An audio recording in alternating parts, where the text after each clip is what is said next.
Okay. Well, it's 10:02, so I will go ahead and begin. Hi, welcome to section.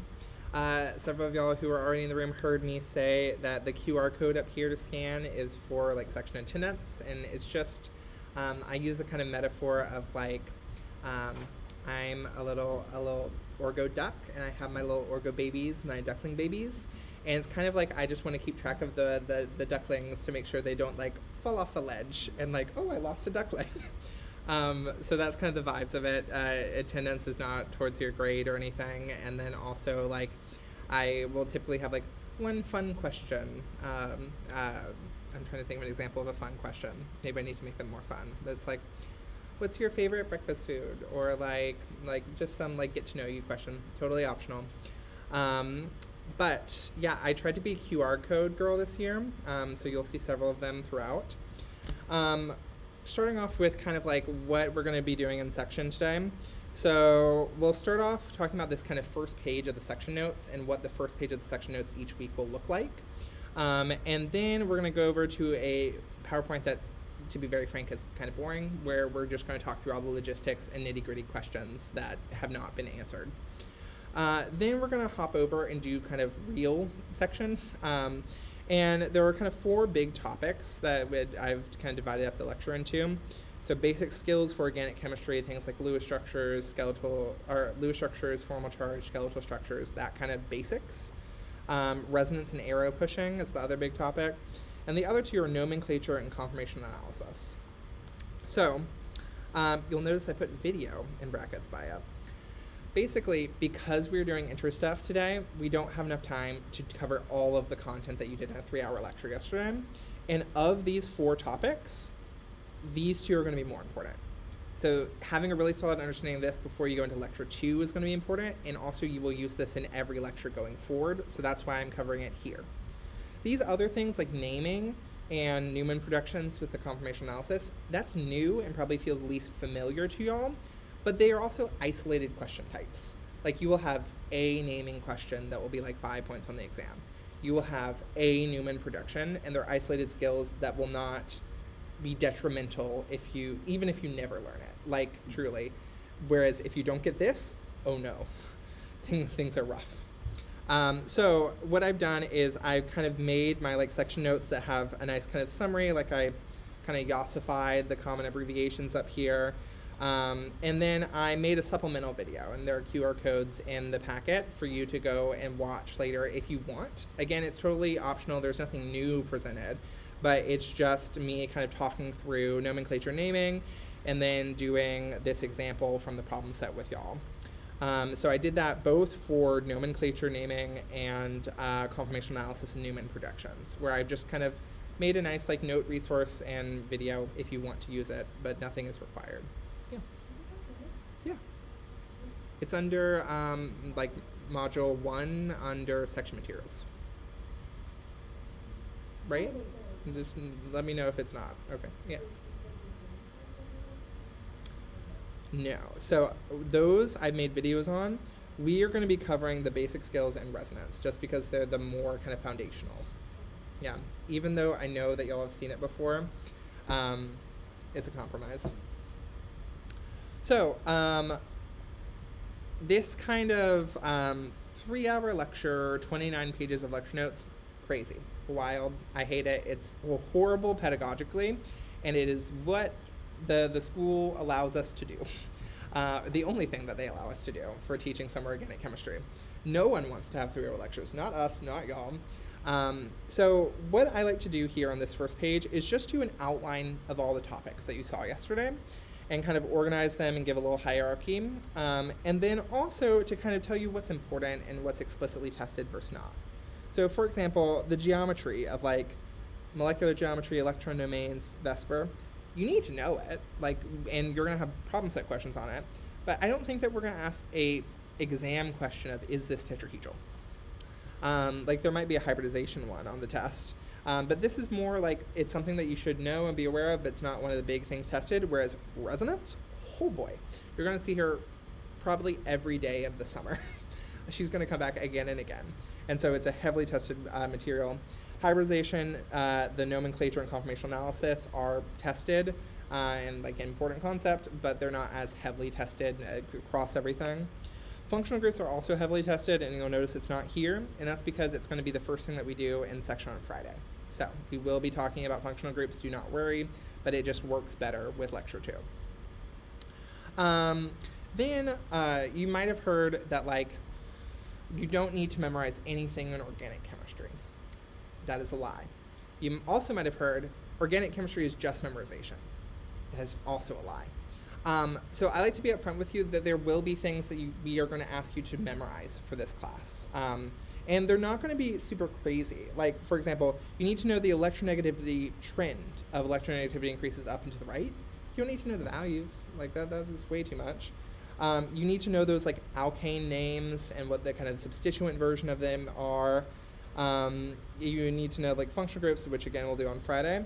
But, like, I just like to make very explicit of, like, hey, these things have to be memorized, so make your flashcards or whatever you do to memorize things.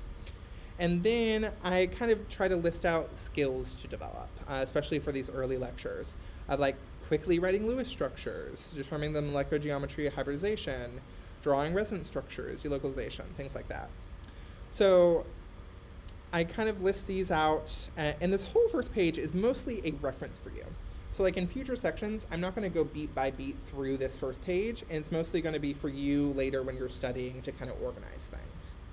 I also try to include some memes, like your extended NFPA hazard diamond. That includes like the street value of whatever the compound is and how much a hassle it is to dispose of. And the number of times it's caused one of those terrifying lab accidents that chemists tell scary stories about late at night. Just little things to make it lighter, or like how hydrogen forms 4 bonds. It readily bonds at all 4 of these positions and creates this lattice structure. Hydrogen doesn't form 4 bonds, to be very clear. This is if bonding was just about typography, of like, oh, I can put a C on there. Yeah. And then also a little feedback form for if you have feedback on section, how things are going, things that you liked or didn't like. Work. Questions on this kind of first page of like what the structure of this section is before we kind of jump into the logistics PowerPoint? Yeah.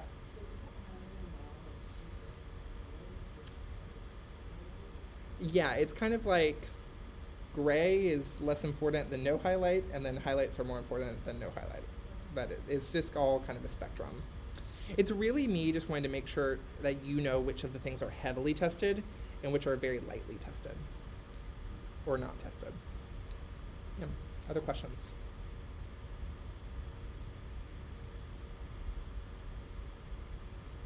Work? Okay. Well, let's go to the PowerPoint then.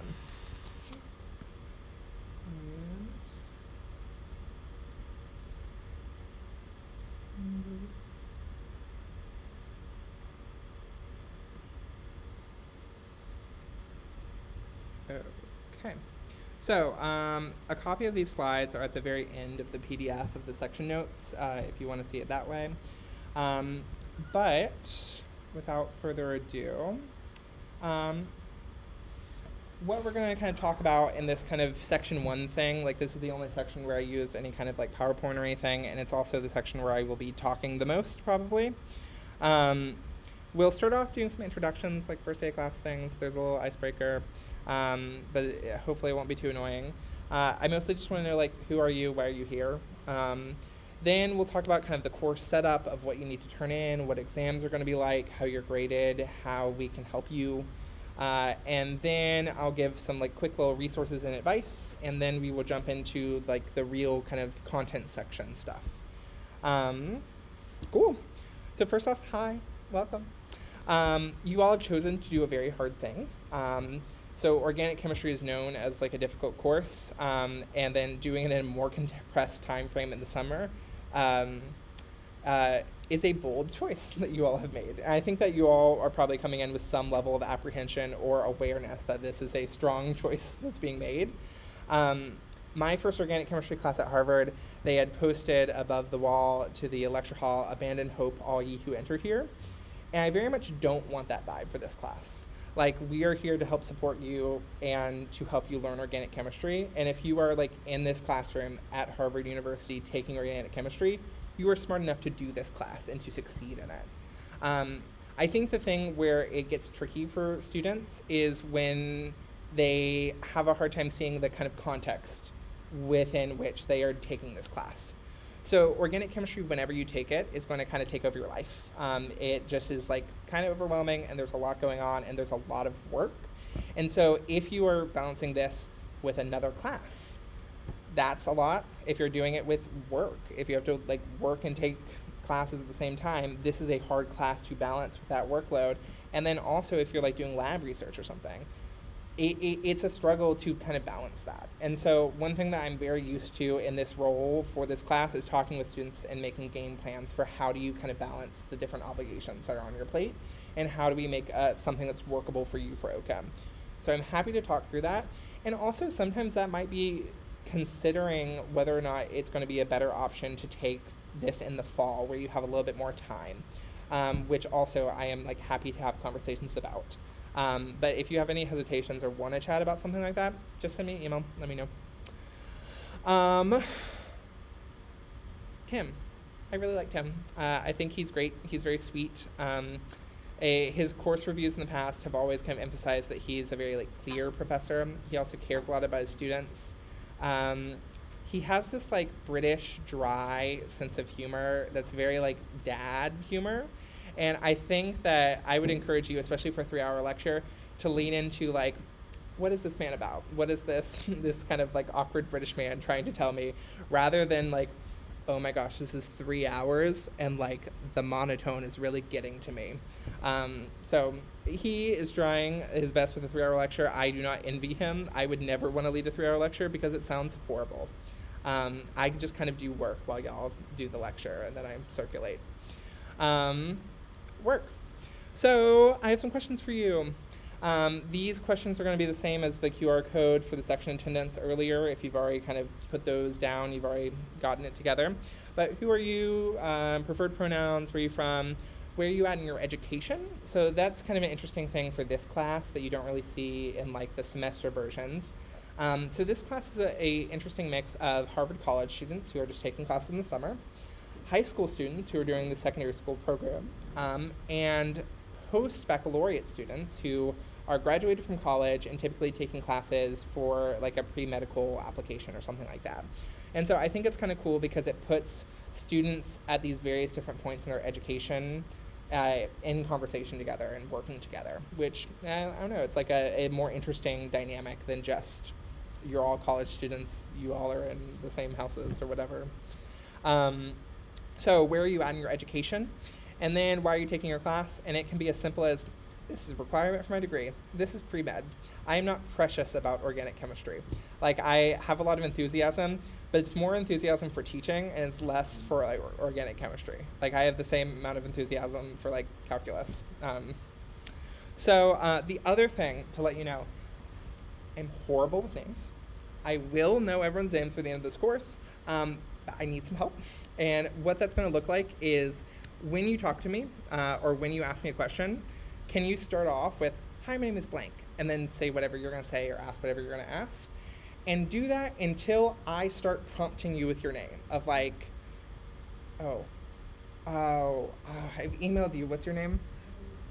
Adolisa? Until I, unprompted, am like, hey, Adolisa, what's your question? That's when stop prompting me. But truly, like, it's insane. I've had people come up to me on the street who've been like, hi, Colton, said me by name, then ask me specific details about my life. I have no idea. It's really like clinical. So which part of the room do we want to start with?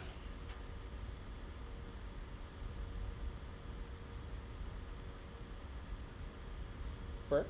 And then also you'll probably see me take some little notes because like I want to remember and like do things, so I'm not trying to ignore you, but hi.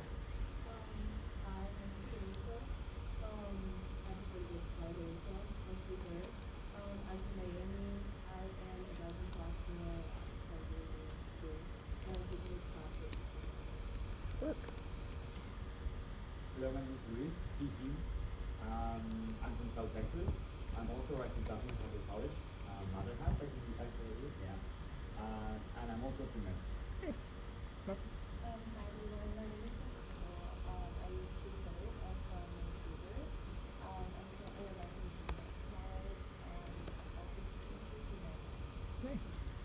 I'm Kendall Schufer from Northern Virginia. I'm also a rising sophomore at Harvard and in pre-med. Yeah, I said this very early, but this is the section that has the most Harvard College students. So, yes.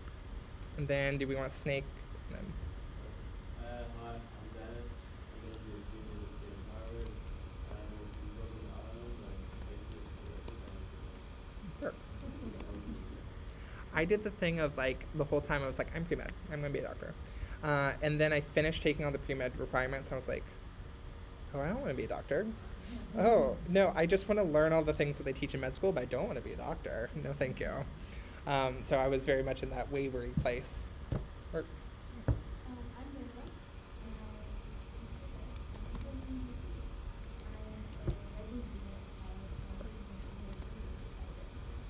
college. ooh, very nice. Welcome.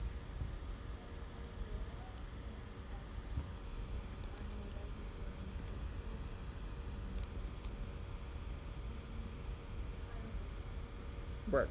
Well, you're in good company. So I took organic chemistry as a precocious high schooler as well. When I was in high school, I dual enrolled for my junior and senior year, and basically there was just a college nearby, and I did Gen Chem for a year at the college my junior year, and then OChem my senior year. So you're in good company. Welcome. Hi, I'm Emily. I'm from Ottawa, Ontario. I'm rising junior in college. Junior class, pre-med, pre-dental right now. Work. I'm Olivia. I use she, her pronouns. I'm from Taunton, Mass. I'm rising junior at college. Nice. Welcome. My name is America. I use she, her pronouns. I'm a rising sophomore. I live in One thing I'll warn you: there's another Angelica, so you two will need to find each other and fight it out for who's going to be the Angelica for the summer.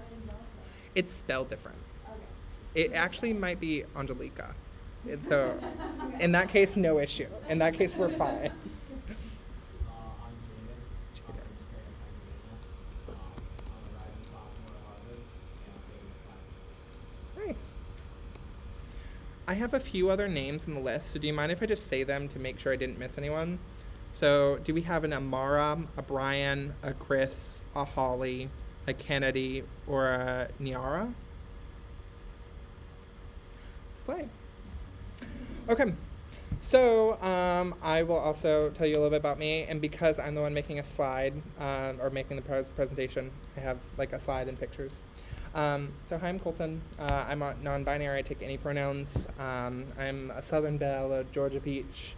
I live in Georgia, in Athens, Georgia, during the year. I was an undergrad at Harvard. I was in the social class of 2020, and then something happened, 2020, I don't know what. And I actually ended up graduating spring 21, so I'm kind of 2021. When I graduated, it was in the weird COVID times of we weren't having a ceremony, but they did send us an email that was like, here's your digital degree. And so I do have a JPEG on my computer that's just, quote, my Harvard degree, comma, I guess.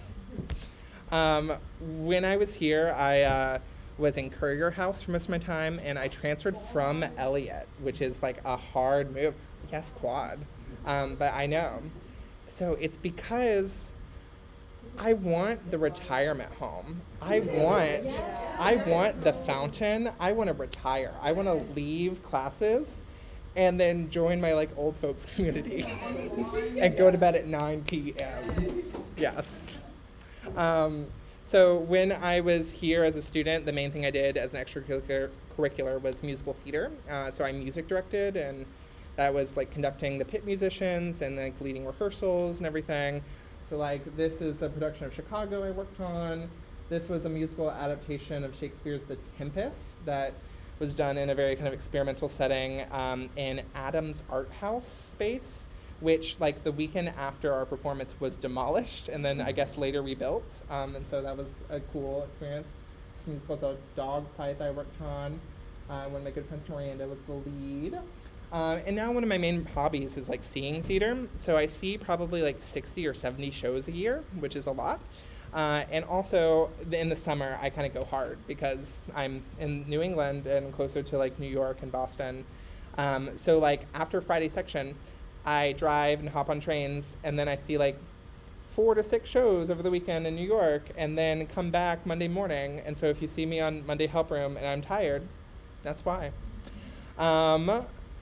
Yes, so I primarily work as like a tutor in Georgia for math and science. I kind of like bouncing around between topics and different classes. This is my 6th year with Chem S17, which is crazy. I started it the summer before my senior year. And then while I was in Georgia working, living life, I was like, I want to take more classes. Specifically, like Harvard doesn't have biochemistry. They kind of have everything around it, but they don't have like a true biochem program. I was like, I didn't ever learn hemoglobin. I should know hemoglobin.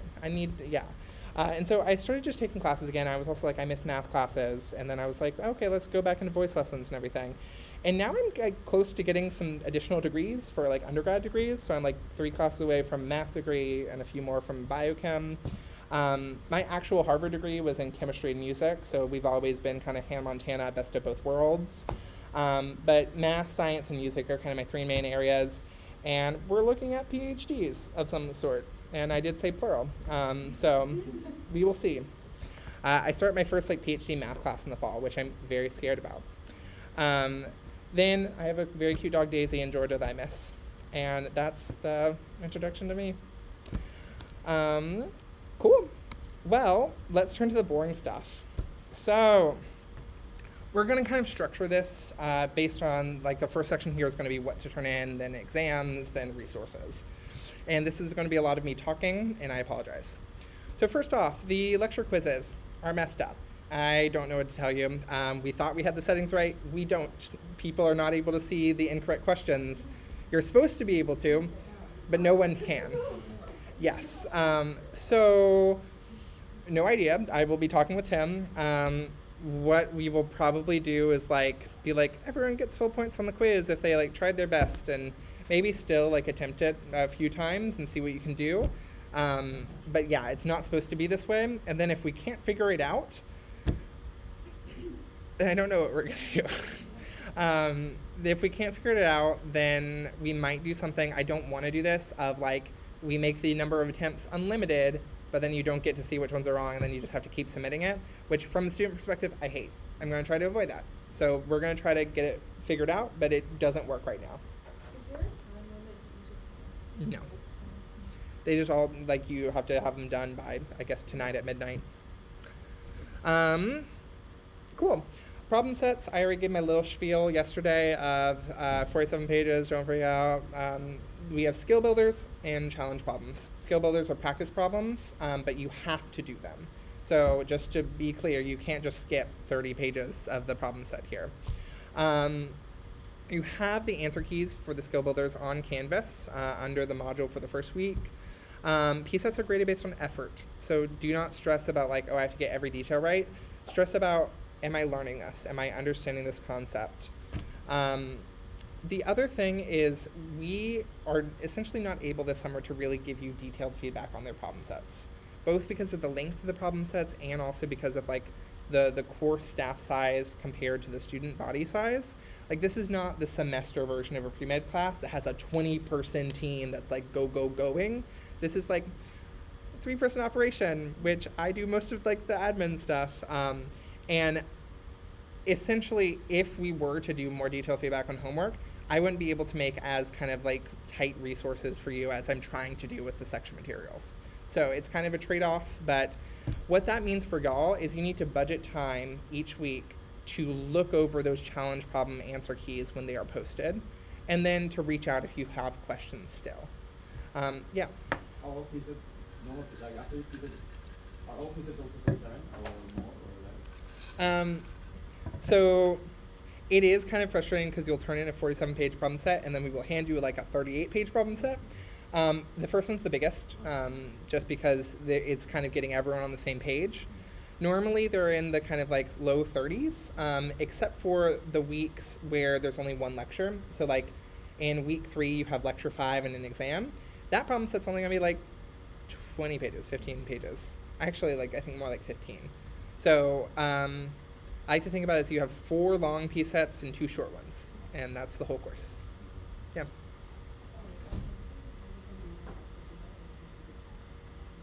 Yes, totally. So the way it's going to be graded is like, did you write it and look like you attempted it in good faith and like have produced something? You have a point for that question. If like you did about half the page, we give you like half a point. If you like scribbled a couple of sentences and then like it didn't look like you got an answer together, that's a 0 point. We're going to talk more about like the challenge problems and help room stuff later, but yes, that's the grading. Late work will be accepted up to 24 hours late for half off, which is rough. And then after that, no credit. The reason why it's this kind of intense policy is because this class moves at a breakneck pace. If you are wrapping up the problem set from the previous week, you are not working on the new problem set that you have due the next Monday. And so it's kind of more there as like a cautionary measure than it is we're trying to hurt you. It's like, hey, you like this needs to be turned in on time, so we go. If you have any issues submitting it, send me an email real quick and we can like work it out. But like if I see an email at like 12:30 a.m., it's clear, and you attach your problem set to it, it's clear to me that you were trying to submit it. That's fine. Like it'll be good. If you like come up to me after lecture the next day at like noon and you're like, so that problem set didn't get submitted, like it's going to be harder to advocate for you to get the full points. I want you to get the full points, so just communicate with me. Cool. The problem sets are going to be submitted digitally via Gradescope, and so what that means is if you're doing a paper problem set, you have to scan, and there are free apps that you can use like Scannable Can Scanner, and then the iPhone Notes app is also pretty good for scanning. There used to be some like physical scanners in the Science Center, but I have no idea what's going on there since they've decided to like do whatever they're doing. Yes. Yes. So like my first year TFing, it was in Northwest, it was in this lecture hall, and then all of the other like 4 years since, it's been in like Science Center C. Yeah. Oh, I know. Well, for me, I drive here and park in the Northwest garage, so it's actually gotten like, wow, I just don't leave this room and then go and get a latte from Pavement, and that's my day, my little loop. Cool. I'm going to move on. I know that there are still probably questions as they come. You can just ask them, okay? So exams and participation. There's a lot. Exams make up 65% of your grade in this class, which is a woof. So exam 1 and exam 2 are each 15%. The final's 25%. Exam 1's over lectures 1 through 4. Exam 2's over lectures 1 through 9. And the final exam's over everything. Even though we say exam 2's over lectures 1 through 9, it's just kind of because organic chemistry is inherently cumulative. Like, the stuff that you are learning in these first lectures, you are going to build on it. But things that are explicitly, like, that we are explicitly testing on exam 1, we're not going to do the same question on exam 2. So, like, exam 1 will have a question on hybridization. Exam 2 will not. But you will need to know hybridization and know how to work with it. Does that kind of make sense in terms of, like, what's covered and, like, the breakdown of content? Okay. I feel silly for saying this, but I do have to say it. Exams are graded on correctness, not effort, like the problem sets. I've gotten the question in the past, and so I was like, I'll just conclude it as a bullet. Group exams, which everyone's like, ooh, or maybe everyone's like, ooh. So basically what's going to happen on exam day is we're going to use that whole 3-hour window. We're probably going to start 15 minutes later than 8:30, so we'll start at 8:45. And you'll come in and take a 90-minute individual exam, just like a normal exam for any class. So you come in, take the 90-minute exam. Then you'll have a 15-minute break where you will look on Canvas and you will have been assigned to a group. And you don't get to choose groups. We are just assigning them randomly. Then after the 15-minute break, your group will come in and each group will get 1 copy of the exam, same exam as that you just did as the individual. And you will have an hour to complete the exam as a group. So, what that works out to in terms of your actual grade is your actual grade for the exam will be 80% your individual score and 20% your group exam score. And that is like the percentage that's going to go towards your final grade. The group exam can't hurt you. So if you are one of the people that are flying into this class and you're like, I'm going to get a 98 on all the exams and I don't want all these people to bring me down. First of all, stay humble. Second of all, like if your group exam is lower than your individual, we won't lower your score. But that has only happened, I think, exactly 2 times in the past 6 years. So,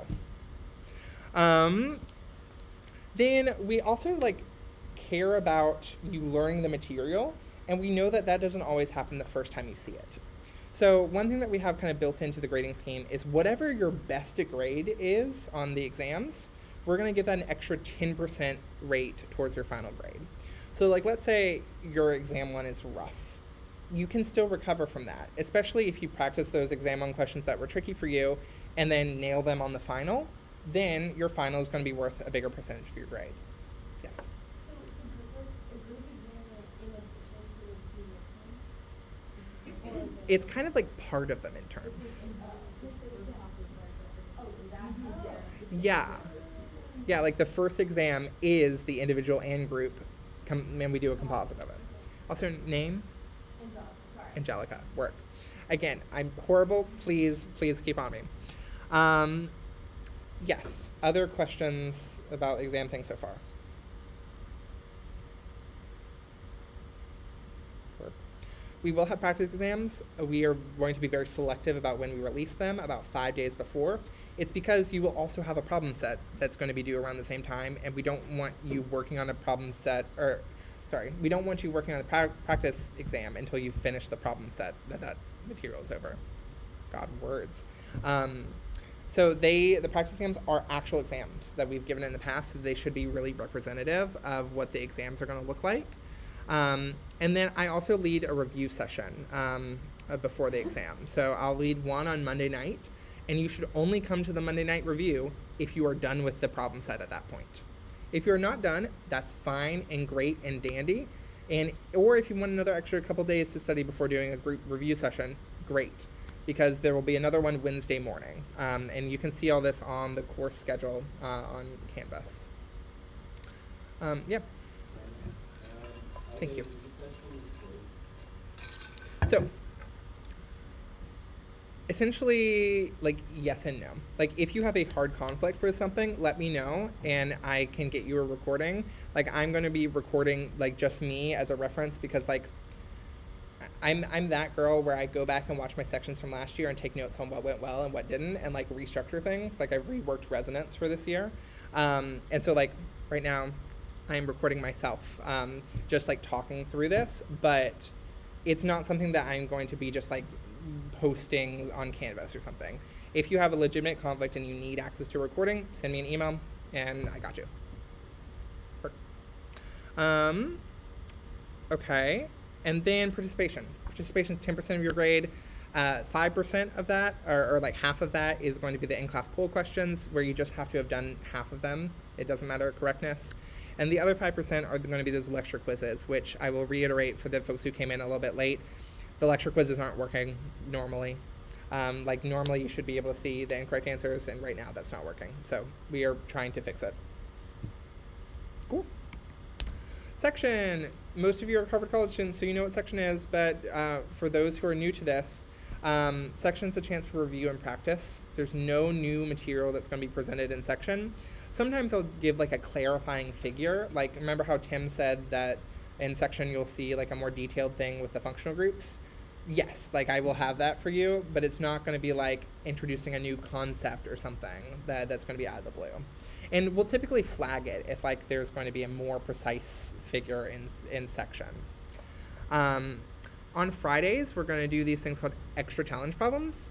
And the extra there is more like extra in the sense of additional and not extra in terms of like extra challenging. So I actually have them here, and I'll give them out on Friday. But the extra challenge problems are just more challenge problems like the ones you see on the PSET.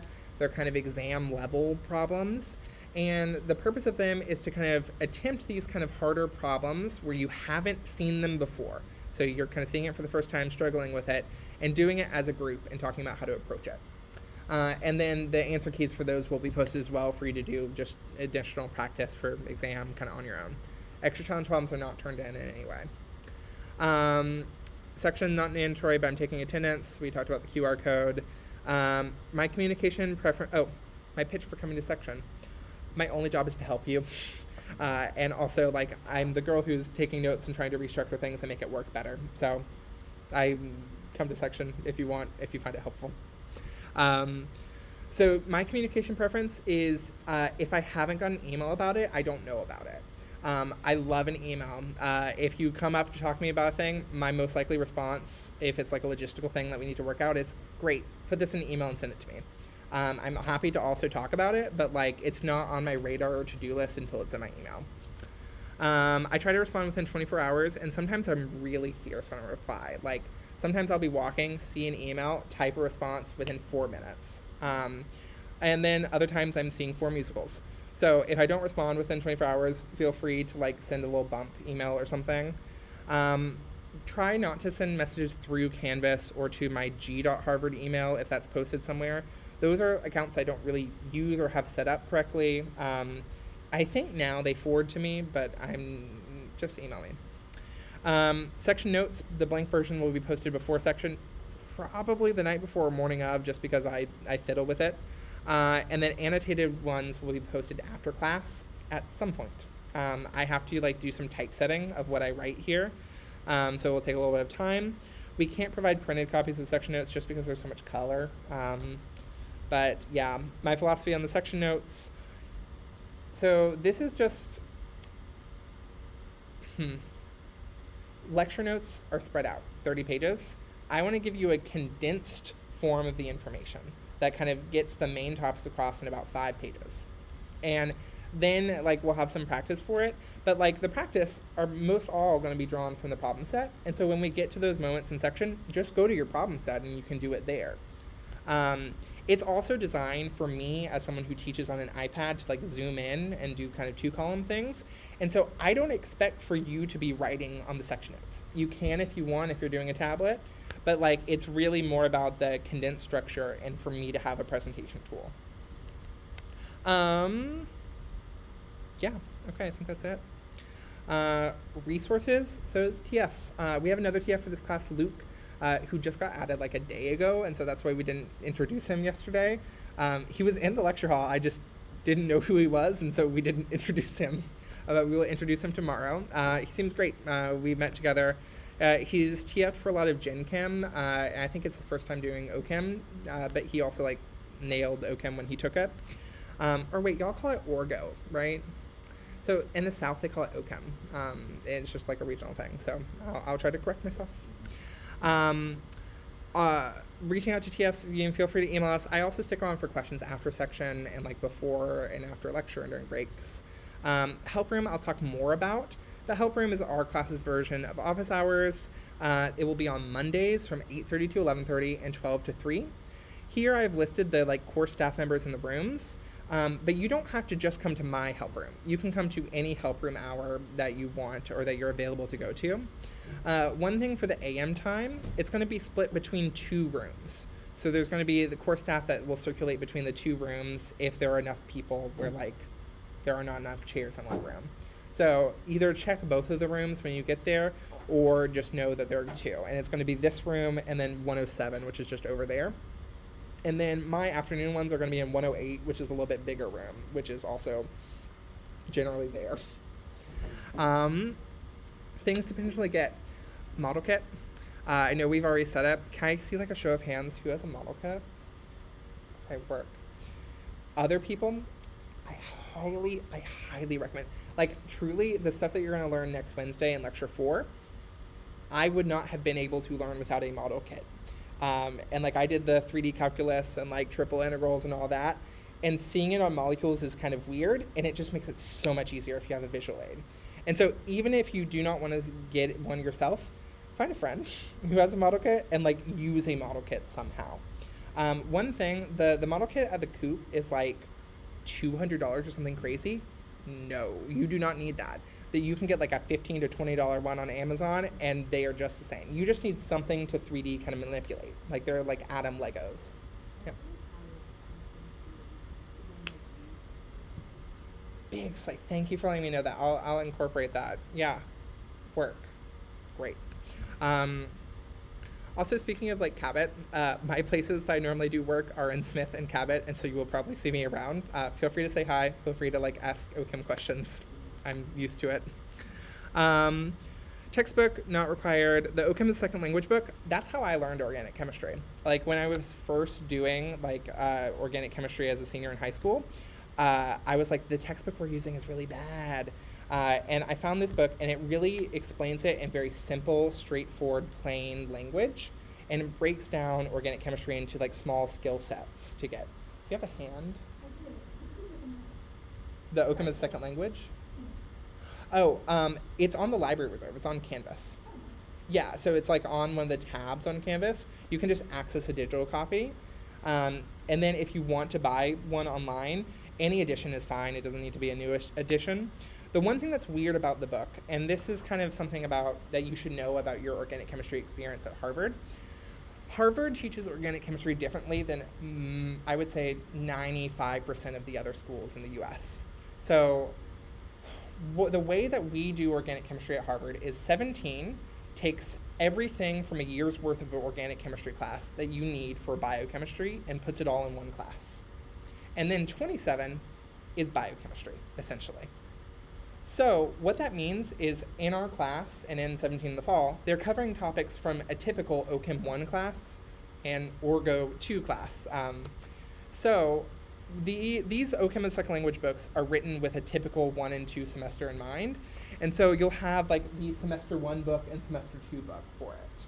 I made a little concordance table of like lecture 3 is going to be in the semester 2 book, and it's these chapters.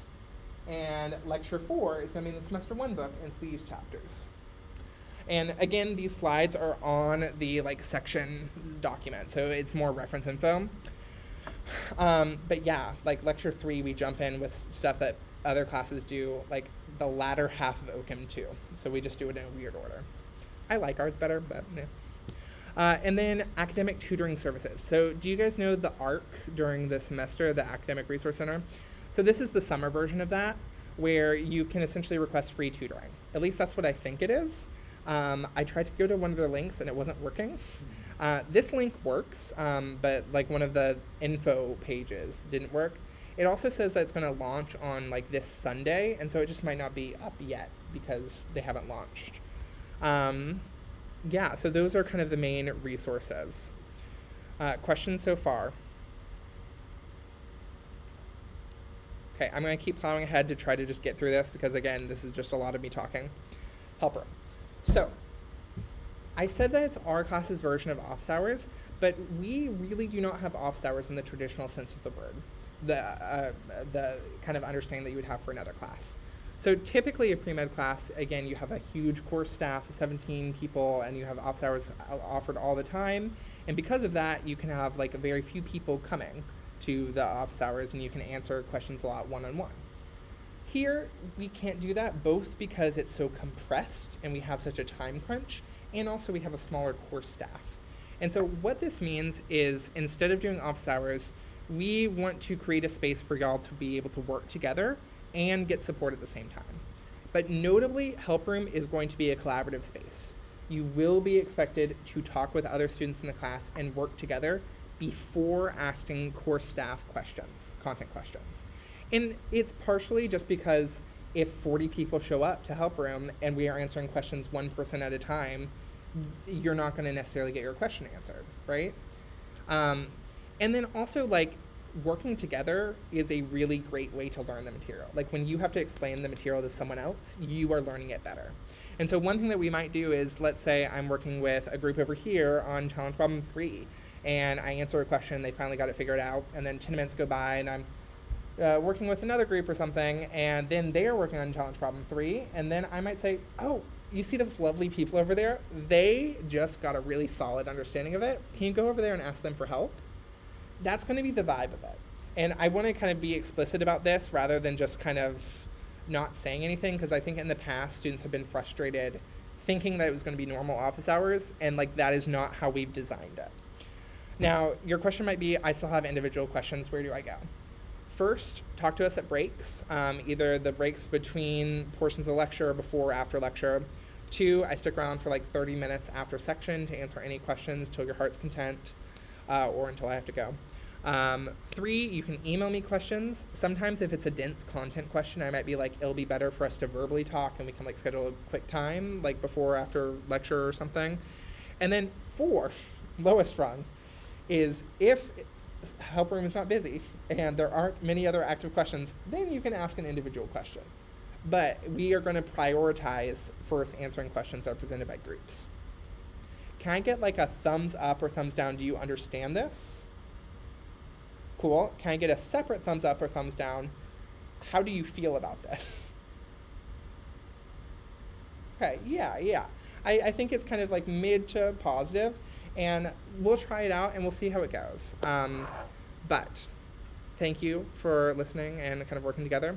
The last thing, which everyone cares about, grade cutoffs. So, a question that I get every summer that has prompted me to make this slide for this year is, what's the grade cutoff for like AA minus or B plus or whatever? Because on the syllabus we list some grade cutoffs for like an A or A minus is 85 or above, and then is it like 70 or above is a B minus, B or B plus, maybe, something like that. So whatever's listed on the syllabus, those are going to be our kind of hard maximums for what our cutoff would be. Like we would never make the cutoff higher than that, and we might make it a little bit lower. But for every other cutoff that's not listed on the syllabus, we will not know what it is until the class is done and all the grades are in. So I will not be able to tell you what the cutoff is because I won't know what it is. In the past, for example, just in the past 6 years that I've been doing this, the AA minus cutoff has ranged from like 89.5 to a 93. And like that's a big range for a class like this. And it depends on like the difficulty of the course each year and like the different kind of like preparation background that students are bringing into it and how the exams go. Like it just changes every year, and so we don't have like an arbitrary deadline. What we do is we bin the scores once we get them. So I have here kind of an altered version of what the final exam scores were, or not final exam, sorry, the final course percentages were at the end of last summer. I've like modified them, there's no like personal information. But what we do is we have all of them lined up, and then we go through and we look for gaps. So where, if you are not already looking at the printed PDF that has the answer to this question, where do you notice a big gap in the numbers? Particularly like in a place that you would try to make a boundary between A and A minus. 90, ooh, yeah. So here we go from 92.2 to 90.6. And do you see how all of these are really clustered close together? Like we have like 5 or 6 scores within 0.4 of each other. And then no one for like 1.6%. That to us shows a difference in level of understanding based on what exams y'all were given and how y'all were presented the information. Were there any other gaps around that kind of range, above or below, that you think we could have done instead?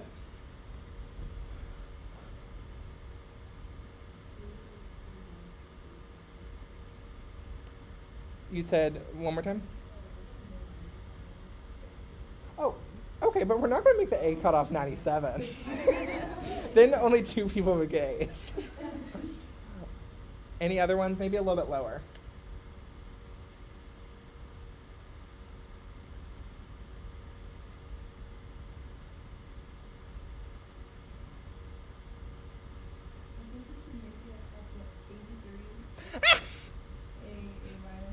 Yeah. So the other place that we were considering is, I think the 89.21 to 88.53. It's like a 0.7-ish gap. And then also like the 90.21 and the 89.56. Like that's like a 0.6-ish gap. And so when we are like evaluating this, what we might do is we might look at the final exams of those students' scores and see, hey, do we see a significant difference in understanding between those kind of scores above and below. And if no, then we're probably going to do one where we see a bigger gap. Then what we did here for the A minus B plus cutoff is we saw that there was one like slightly below 85, and then there was another pretty big gap, like a 0.92% gap. And so that's where we made it. We lowered it. It's not always going to be the case that we round up. Sometimes we keep the hard deadline of what is on the syllabus. But this is how we do the process of assigning those like plus minus designations. And I will not be able to tell you what you need to get an A minus or A plus or whatever in this class until the very end. Cool? Again, that's frustrating because I know, like, as a student, I want clear goals of what to do. I would encourage you to just try your best this summer. Yeah. My advice, so my teaching philosophy is like, I'm here to support y'all, and I'm here to like advocate for you when I can. So if there's ever a case of you not getting points or getting points, I want to see you get points any way possible. So this also like kind of takes over my life in the summer as it takes over your life.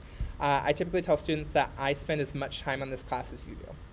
And I try to like match the energy of what y'all put into the class. I also just really like it. Like I wouldn't have come back several times if I didn't. I think this class is a fun kind of experience. Like it's a very intense time. But that's kind of my teaching philosophy. 35% of the class is essentially gimme points. The homeworks, lab, and participation, you can try to maximize that and get like above 95%. And it shouldn't, like you'll have to do work, but it shouldn't be like a question of will I or won't I get the grade. Those are gimme points, and so maximize that so that your exams, you have a little bit more flexibility. Take the skill builders seriously. You could just copy down the answers from the skill builders and like write it on the problem set. If you do, you're kind of like shooting yourself in the foot for going to the exam. Like treat it as an opportunity to learn the material and learn by doing the problem set rather than just studying the lecture notes in isolation. We move too fast to study 14 hours for one lecture and then start the problem set. Like that just won't work. And it can work for other like pre-med classes. It does not work for this summer class, and I'm telling you that. Section 3, which will be next Friday, because remember next week is really weird. Check the course schedule. Section 3 is going to be the most important section for the summer. And so I would highly encourage you try to be there if you can. Essentially in lecture 3, we will be teaching you your first reactions of organic chemistry. And then after lecture 4, the rest of the course is just more reactions. So your ability to take in reactions, internalize them, and then use them is going to be really key to your success for this class. And so a lot of that section is going to be devoted to how do you study reactions, specifically for an OChem class or Orgo class. The other piece of advice is actually schedule in your Orgo work time like it's a like commitment that you have to go to a place and do a thing. So like I have kind of outlined a typical schedule of what it might look like. And you have like 9 to 12 hours, or you have like 12-ish hours of you have to show up for like lab and class and then hopefully section. And then the problem set's probably going to be like 6 to 10 hours-ish. It could be more or less depending on you and like your kind of work style. But the way I typically recommend it is, let's say you have a lecture on Tuesday evening or afternoon, try to do your learning. Like go back through the lecture notes and be like, what do you understand or not understand or need clarification on? Try to attempt the Canvas quiz. Hopefully she will be working. And then start some of the skill builders to just kind of dip your toes in.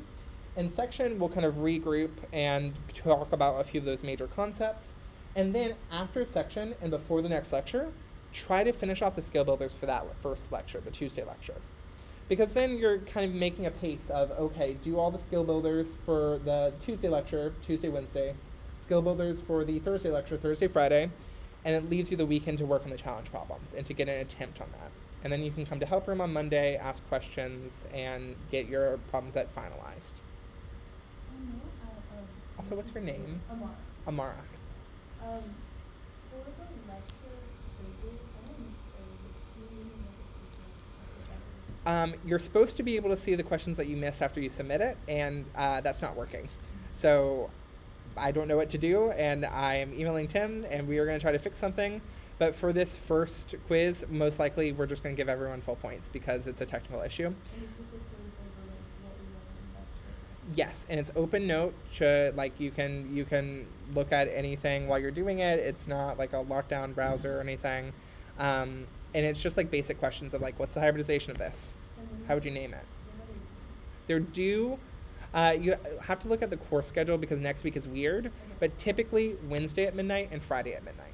So like the one for yesterday's lecture is due tonight. Yep. Oh, name. Olivia. Not my circus, not my monkeys. It's not that I don't want to help. I don't know anything. I've sent 2 emails to Emma. I think she's great, but she's going to be the one that you want to email for lab questions. Yeah, totally. Okay. My last thing is reach out for help when you need it. Again, we're here to support you, and this is like an intense thing. So thank you for listening to me like monologue for 45 minutes. Whew. And take a minute and you can like talk amongst yourselves, or we'll probably do like a 3-minute like little break of just like stretch your legs, get some water, and come back while I try to hit this dang thing. Oh my gosh, please. Oh. Talk amongst yourselves, do other things, and I will try to get out of this.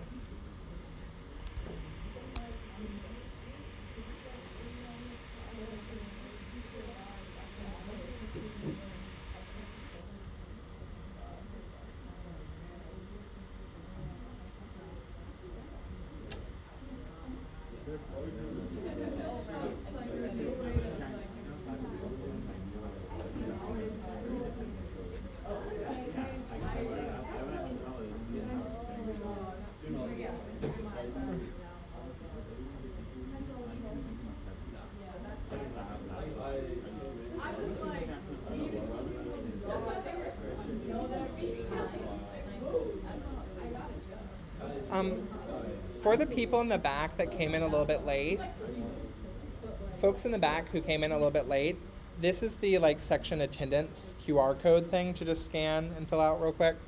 But yes, a section attendance is not required, but it's just kind of like I like to keep track of my Orga babies and make sure that y'all don't like fall off into a cliff somewhere. And then I am gonna stand from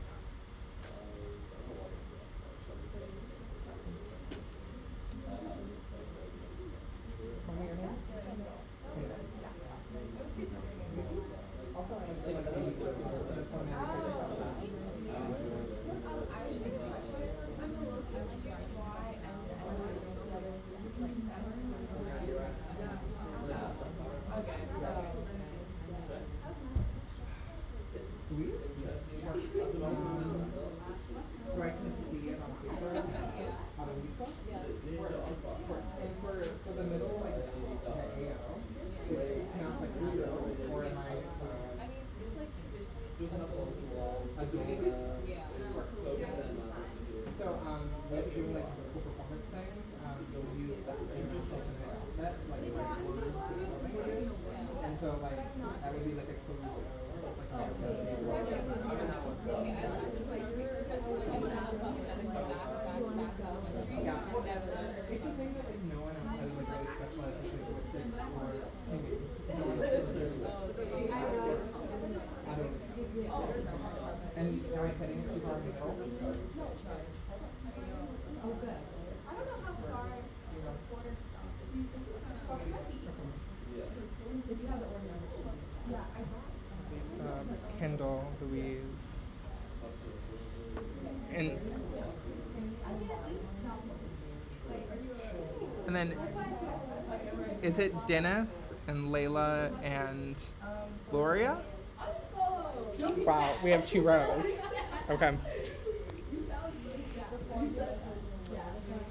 Okay, let's circle back up and jump in to a kind of rapid little content review. So, basic skills for organic chemistry. A lot of this is stuff that you've seen in Gen Chem, but we are going to be viewing it from a slightly different angle for organic chemistry here. So, first off, let's talk about formal charge. You've all used this formula in the past to calculate formal charge of like number of valence electrons minus the number of lone pair electrons minus the number of bonds. And like in Gen Chem, you go along and you like count 1, 2, 3, and then you do math and you say, oh, -1 or whatever. So in organic chemistry, we want this to become a passive visual skill because these are the main ones, main atoms that are going to have charges in this class, and you want to get to where you can just see a carbon and know if it has a charge or not. So, like, carbon's happy with 4 bonds, oxygen's 2 bonds, 2 lone pairs, nitrogen's 3 bonds, 1 lone pair, and halogen's 1 bond, 3 lone pair. And then you want to be able to do like a quick application of that. So, like, what's the charge on this carbon? Neutral. What's the charge on this carbon? Neutral. It has 4 bonds. What about this carbon? It's negative here. So it has only 3 bonds, but it has a lone pair. Negative. And again, this rapid, you're not doing math for this. What about the oxygen on the right over here? Neutral. Oxygen in the middle? Positive. It has more bonds than it wants. And then the one on the left. Great. I just wanted to do a quick check to just emphasize, hey, we need to move to kind of this being a visual skill. If this is still like struggle right now, or like you're still having to do math things, problem set. That's where you'll kind of practice that and put it together. Second thing, skeletal structures. There are truly organic chemistry classes out there where for months they are doing this nonsense, which I'm like, do you not value your time or have better things to do? Like, this is what made me, when I first took organic chemistry, it made me be like, God, this is horrible. Whereas I could do that same thing as boop. It's just so much nicer. And so that's what we're moving towards. We did a lot in the first lecture of like, can you build a Lewis structure? Most everything's going to be skeletal structures after this. So just heads up on that. Skeletal structures, every unlabeled end or bend is a carbon. So like this is a carbon, this is a carbon, this is a carbon, so on. All CH bonds are implied, but formal charge has to be explicit. So for example, if I didn't have a charge here, how many hydrogens would be on this carbon in the center? 1, because if it had no charge, we would assume it's neutral, and the neutral carbon has 4 bonds. So we see 3 on the page, we know 1 has to be a hydrogen that's implied. Okay, but now if we have a formal charge here, how many hydrogens are in it? 0. Because you only have 3 bonds and nothing else, and that's the positively charged carbon. So if you are like, oh, I didn't think I need to include the charge, no, you have to include the charge on formal, on skeletal structures here, because otherwise it's ambiguous. How many hydrogens are on this carbon over here? 3. Yeah, we have 1 bond written, so we know that there must be 3 hydrogens like this. How many hydrogens are over here? 2. Great. And so you see it will become like a quick passive skill, but it typically takes like a week, especially for this class, to get really comfortable with it. The other thing is other atoms other than carbon and hydrogen, we call heteroatoms. Heteroatoms must be drawn explicitly with their hydrogens. So like this oxygen has like a hydrogen on it, which gives it 3 bonds, so it has a positive charge. You couldn't just write O+. You have to write hydrogens on any atoms that are not carbons. So like that applies for like NH2, things like that. Also, like quick check, how would we go from a name to a structure? Well, we would look for the ane kind of parent ending that says that we're working with a hydrocarbon, so just carbon and hydrogen. And then hept means how many carbons? 7. So we do 1, 2, 3, 4, 5, 6, 7. 1, 2, 3, 4, 5, 6, 7. I did that right. We're done. Then for the other one, we look for the parent here, pentane. And then how many carbons does this have? 5 for that pent prefix. 1, 2, 3, 4, 5. Cool. And then 2-hydroxy. So what does hydroxy mean? An OH. So OH over here, we need to put an OH somewhere. And so what this 2 means is we're going to start numbering from one of our ends, and it doesn't matter which side that we start with when we're building a molecule. So I'm just going to do 1, 2, and we add an OH on the 2 position. Why is it hydroxy not bold, like something? I thought OH was cooperative.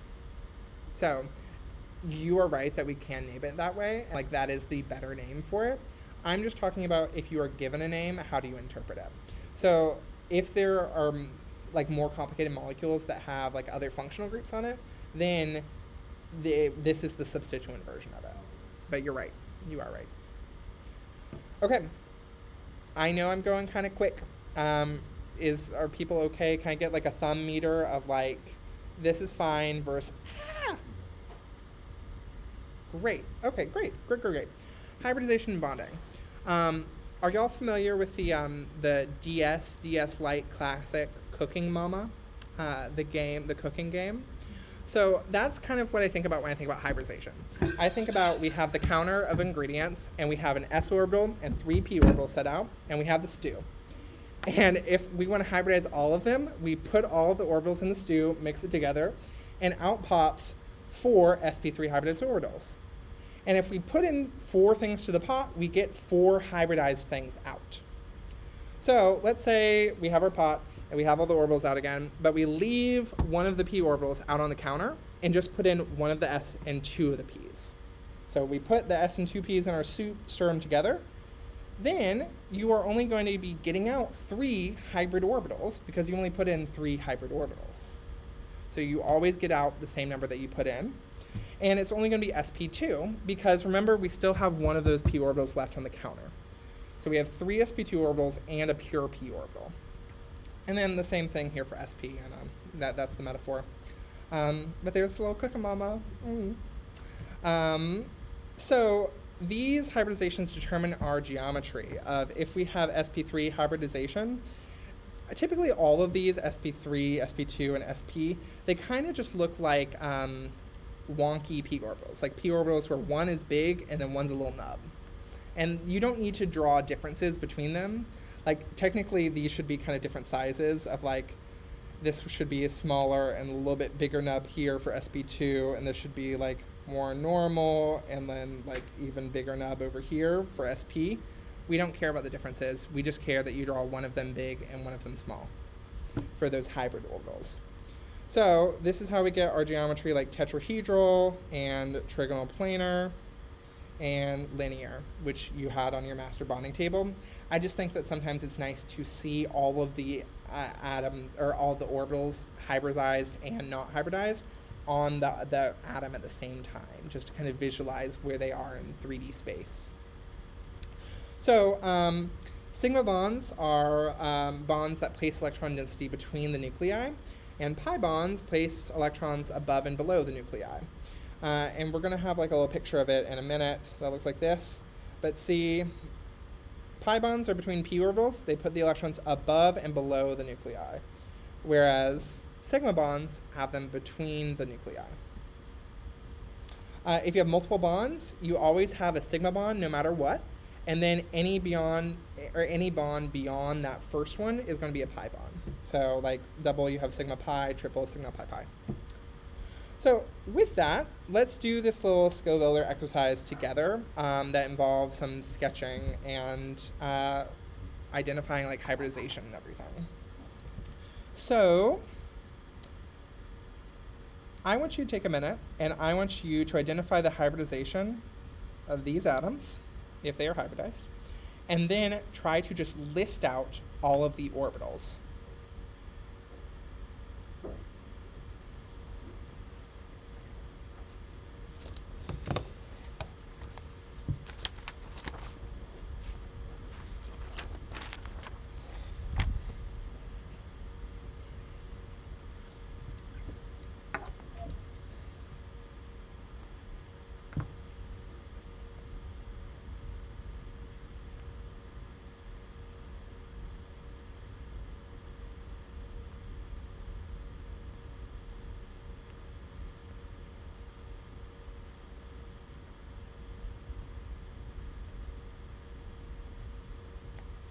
So how'd you do with this?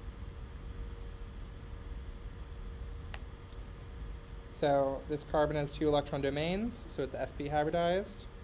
This nitrogen, we remember it has a lone pair because we can imply lone pairs for skeletal structures.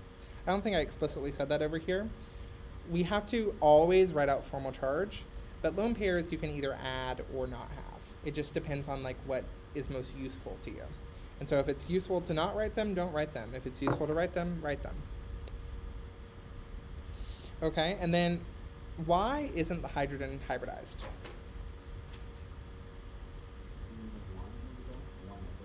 Yeah, we're on that first energy shell, and that only has a single 1s orbital. And so I might even write like 1s to remind me, hey, that's on a different energy level. There just aren't any 1p orbitals to hybridize with.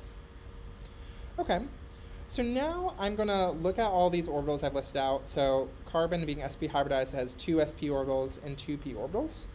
And now I'm going to try to group these into bonds. So let's write out H, C, and N over here.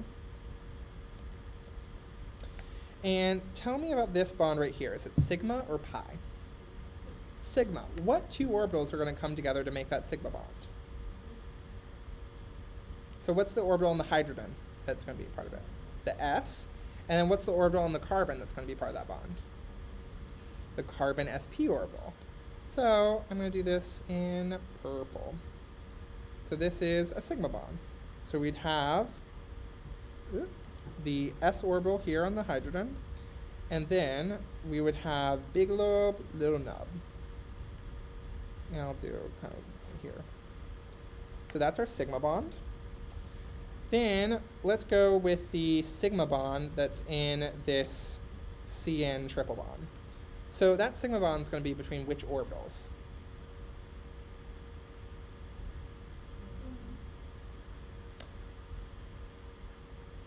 I asked a weird question.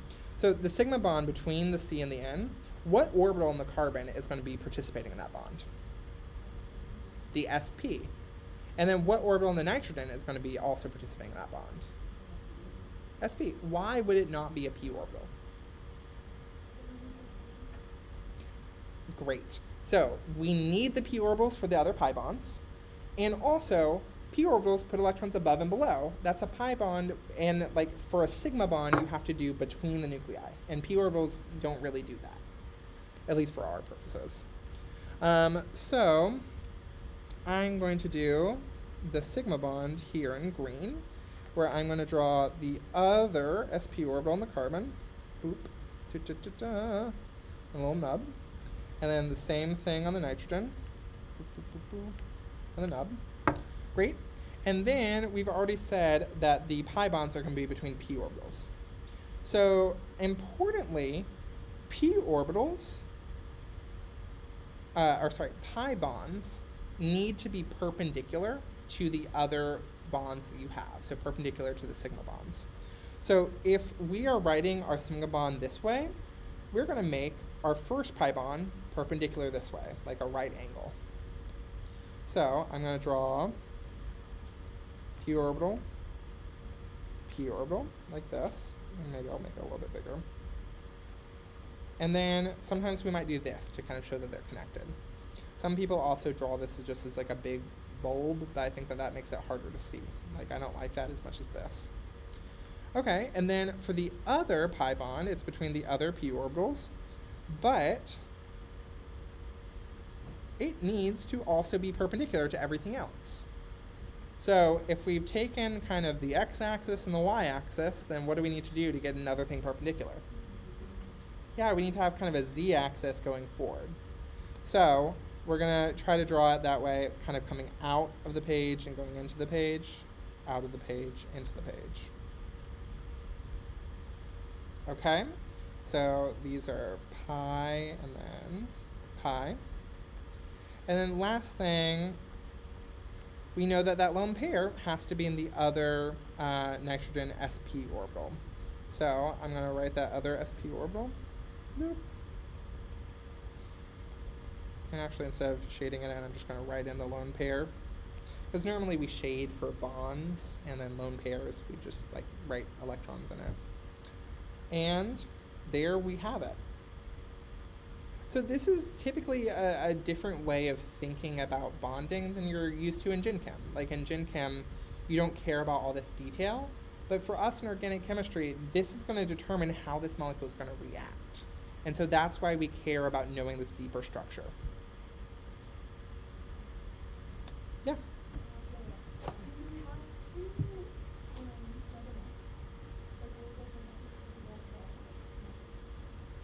yes, you have to draw the nubs. I don't think that we're actually going to be grading a drawing that you do for accuracy, but like if you don't draw the nub, it's not correct.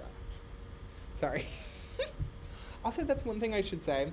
I tend to be a little sassy, and sometimes I can answer questions a little bit too fiercely, and that is not always the best for a high-stress, high-intensity course. And so if I'm ever giving a response and it comes off any type of way, call me out and be like, hey, that's not the time or place for that. And I'll be like, oh my gosh, so sorry, misread the situation. And I don't think that that's what happened here, but just for future, I don't mean anything like that. But yeah. Okay. Are we okay on basics? Let's talk about resonance. So 95% of the time in this class, when we ask you why something's happening, the answer is resonance. And so if you want to take a shot in the dark, any question going forward, try saying resonance. If it's not resonance, it's probably electronegativity. So, classic example of resonance is benzene. So benzene, they knew that it was C6H6, and they knew that it was going to be a ring and some double bonds, and they expected it to be like this, because they knew double bonds were shorter and single bonds were longer. But then there was a bunch of hullabaloo when they could finally measure the bond length, and they saw that all the bonds were the same length. And so they said, okay, something's wrong, something's broken, we need to fix it. So resonance really kind of gets at a failure of our notation. Our Lewis structure notation is not good at describing how all molecules are bonding. And sometimes it's going to take two Lewis structures to give a more accurate image of how the bonding is taking place in the actual molecule. So I really like this metaphor. I was using my section, and I don't want to say Tim stole it from me, but I used to introduce it in section. Now he hasn't lectured, so I won't do the whole thing again. But like, neither of these structures actually exist. The real bonding is somewhere in between this being a double bond and this being a single bond, in this kind of 1.5 bond land. And these just kind of give us like snapshots or different like half lenses. Cool. A couple of big ideas. One is resonance occurs when electrons delocalize. So think localize your local area, like a grouping in one area. Delocalize is spreading out. So typically, whenever you can spread out electrons, that's going to be really stabilizing for molecules. But not every orbital or every kind of electron can spread out. So electrons have to be in p orbitals in order to spread out. And this gets back to that sigma versus pi bond kind of thing of, if you are in a sigma bond or one of those hybridized bonds, you are going to be stuck between two positively charged nuclei here. Like think about nuclei positive, electrons negative. The electrons are not going to be able to spread out across that positively charged nucleus because there's a physical barrier in the way. Whereas when you have p orbitals next to each other, it's above and below that nuclei, so it can just go on forever as long as you can spread out for as long as there are p orbitals. Another kind of important consequence of this is this means that sp3 hybridized atoms cannot delocalize. So we need p orbitals to delocalize. Delocalization of electrons is what's happening as resonance. That's the first big idea. Second big idea is that the more stable one of our resonance structures are, the more it tells us about the actual bonding of the real molecule. So, like, for example, look at this structure and this structure. These are resonance structures of each other. And which one of these do you think is more stable? And here in the one on the left, do people agree? Why? Say it with your full chest. Yes, you're totally right. Like this has charges where this one's neutral. This one has like an incomplete octet in one of them, and that's very not good. And so this is presenting a snapshot where like electrons are built up over here, and then we have a deficiency of electrons over here. Whereas this is more like they're all evenly spread out. And so because this is the more stable one, that's actually what the bonding is going to be most similar to for the real molecule. It's going to be more evenly spread out among everything, rather than having like an electron hotspot and then deficiency. So this is how we can use the stability of resonance structures to tell us about the actual bonding. And the kind of factors that make a resonance structure stable or unstable have to do with the octet, having charges, more or fewer charges. And then the last one is, it is more stable to put a negative charge on a more electronegative element. So like, for example, if you have the choice between putting a negative on oxygen and a negative on carbon, the negative on oxygen is going to be more stable. Why? Again, I'm gonna need some volume. I can hear you because you're in the front row. But y'all are right. Y'all are saying correct things. Oxygen's more electronegative. So it's going to bear hug those electrons, and it likes having electrons really close to it. So it's more comfortable with a negative charge than the carbon is. But what do you think is going to happen if you have to distribute a positive charge on these two atoms? Which do you think is going to be more stable, to put the positive charge on the carbon or the oxygen? The carbon. So the carbon's going to be better with a positive charge because we know Miss Oxygen over here loves her electrons. And so if you take away electrons from her, she's going to be angry, she's going to be very reactive, very unstable. Nice. Okay. These are just some kind of rules. Go ahead. Thank you. Yes. Yes. Here I've just listed out some rules for drawing resonance structures. We're not going to go over everything. One thing is you should always have the same number of electrons. Like you can't just delete electrons. And then your single bond backbone, like all of your single bonds should stay exactly the same. So for example, we're about to do a practice where we are going to draw the resonance structure of this. And before I even do any thought, what I can do to write out here is I can put HONOO, just because I know none of those bonds are going to change. The other thing is that the hybridization of all atoms has to stay the same between resonance structures. So you cannot have a resonance structure where one of them is like sp3, and that same atom on another resonance structure is sp2. And we're going to talk about that in a minute, so that's going to come back.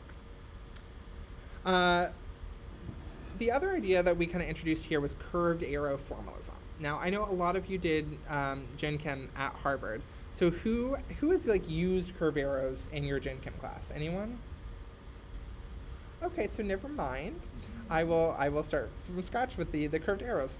So curved arrows for organic chemistry show flow of electrons.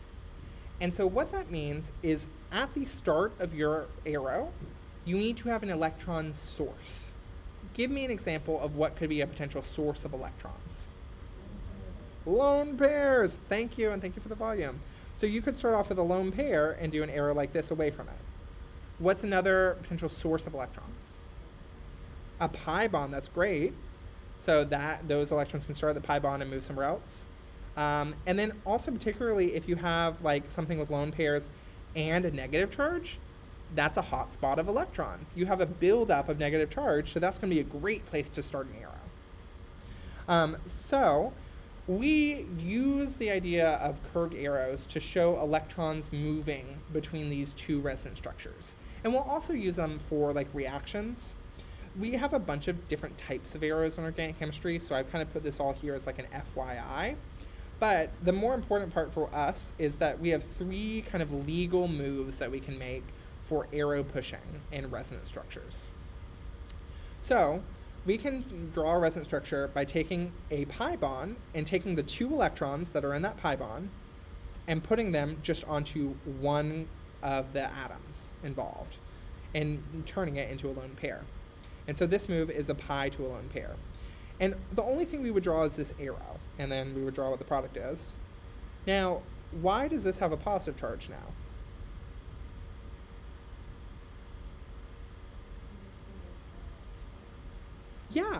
Yeah, like this had a bond, and then here we implied two hydrogens, and now we've robbed it of a bond, but it still only has two hydrogens. So it only has three bonds, it has a positive charge now. Exactly. So a big idea here is your arrows have consequences of like where those electrons move. You have to reflect that in the next structure that you draw.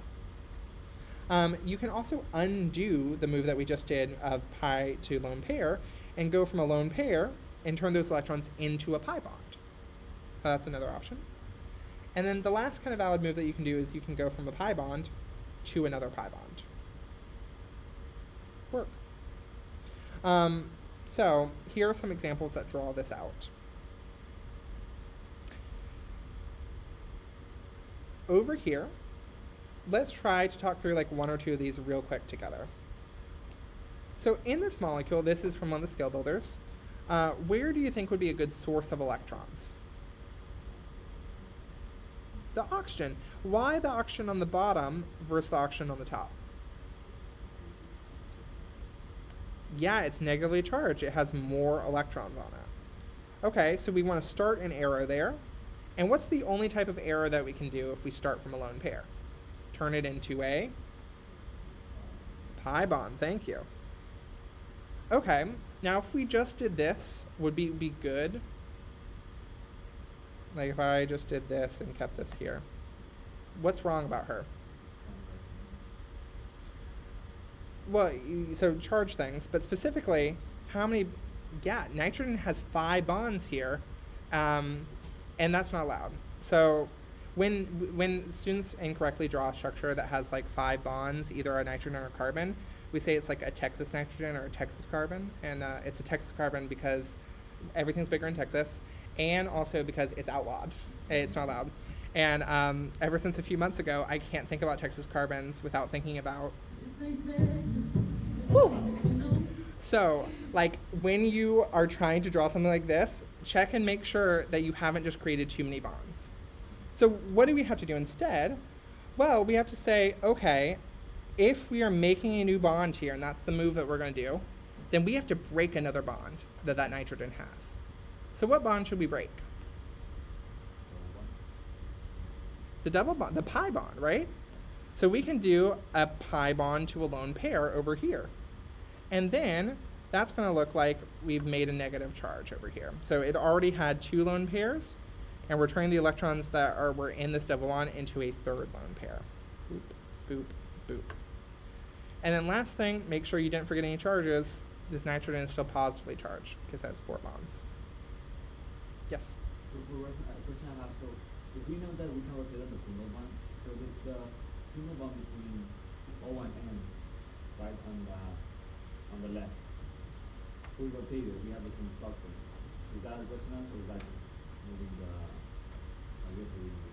See, that's a rotation, not resonance. Like, they're going to look the same, and especially from Gen Chem brain of, like, writing them down, they are the same, like, in terms of just writing a product. In terms of showing what happened with the electrons, that's what we care about. Yeah. Okay, Amara, and then for the double bond, we leave to a lone pair, and then it's still like, Where? there you go. Oh, yeah, go ahead. Okay. Then, did you?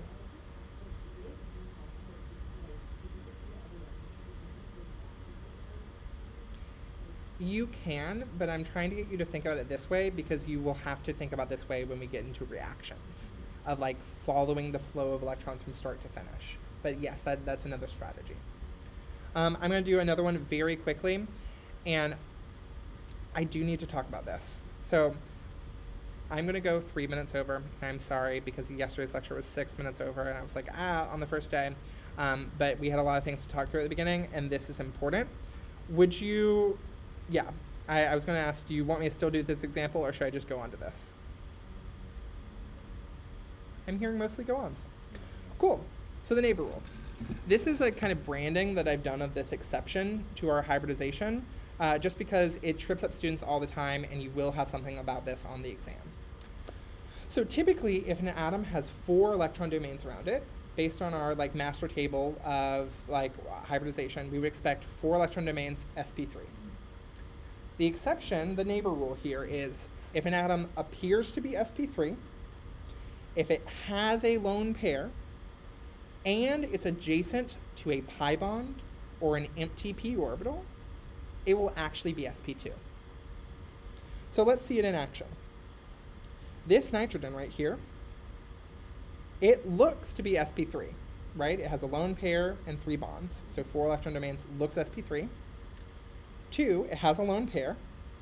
And 3, it's adjacent to a pi bond.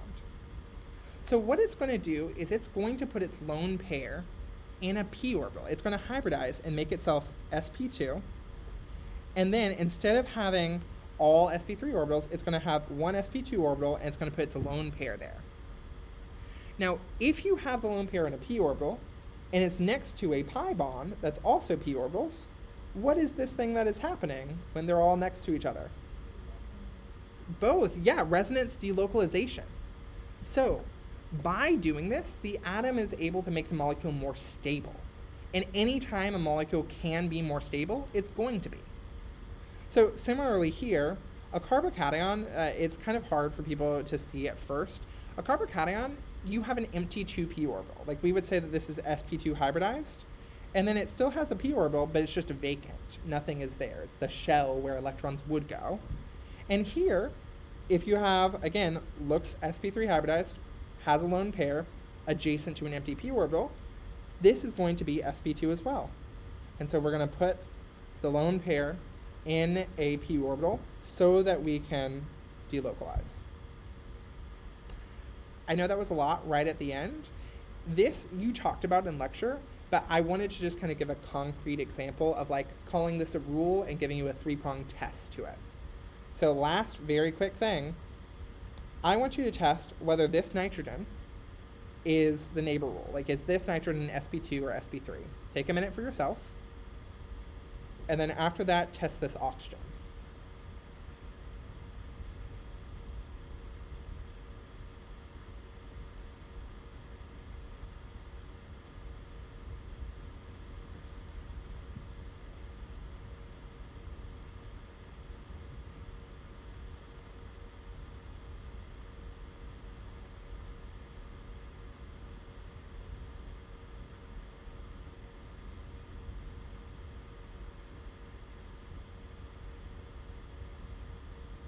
So, this nitrogen, is this sp2 or sp3? sp2, this is our neighbor rule. So it looks to have 4 electron domains, it looks like it's going to be sp3, it has a lone pair, and it's next to a pi bond, so it's going to actually be sp2.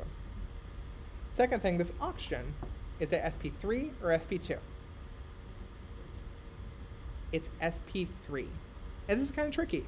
Like, this satisfies 1, it looks sp3, it has a lone pair, and it's next to this thing that's doing resonance, right? So you would think that maybe it could be, but no, it has to be next to an empty p orbital or a pi bond. And because it's not, it's going to be sp3 like you expect. This is for part of a challenge problem. It's not the answer to the challenge problem, but you're going to have to do this kind of analysis in order to be able to answer it. But it's one that's based on lecture 2 stuff. Thank you for letting me go 4 minutes over. Again, I apologize. I added like 2 slides this year, and so I did like 5 minutes longer than normal on the whatever.